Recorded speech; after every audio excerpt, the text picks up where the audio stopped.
ஊழல் குற்றச்சாட்டு தொடர்பில் சந்தேக நபர்களுக்கு எதிராக தாக்கல் செய்யப்பட்டுள்ள வழக்கு கொழும்பு பிரதம நீதவான் அசங்க எஸ் போதரகம முன்னிலையில் இன்று விசாரணைக்கு எடுத்துக் கொள்ளப்பட்டது.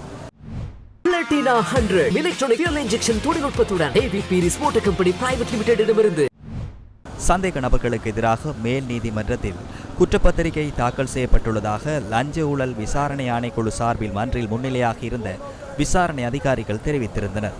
சந்தேக நபர்கள் அறிவித்தல் கிடைக்கும் போது மேல் நீதிமன்றத்தில் முன்னிலையாகுமாறு விடயங்களை ஆராய்ந்த பிரதம நீதவான் இதன்போது அறிவித்தார். 2006ஆம் ஆண்டு செப்டம்பர் 1ஆம் தேதிக்கும் 2007ஆம் ஆண்டு ஜூலை மாதத்தில் 8ஆம் தேதிக்கும் இடைப்பட்ட காலப்பகுதியில் பிரதிவாதியான யோசித ராஜபக்சவுக்கு பிரித்தானிய ராயல் கடற்படை பயிற்சி நெறியில் கலந்து கொள்வதற்கான வாய்ப்பை ஏற்படுத்தி கொடுத்தமையினூடாக அரசாங்கத்திற்கு நட்டத்தை ஏற்படுத்தியதாக முன்னாள் கடற்படை தளபதி வசந்த கருணாகொட மற்றும் அதனூடாக முறைகேடான நன்மையை பெற்றுக்கொண்ட யோசித ராஜபக்சவுக்கு எதிராக கொழும்பு மேல் நீதிமன்றத்தில் குற்றப்பத்திரிகைகள் தாக்கல் செய்யப்பட்டுள்ளன.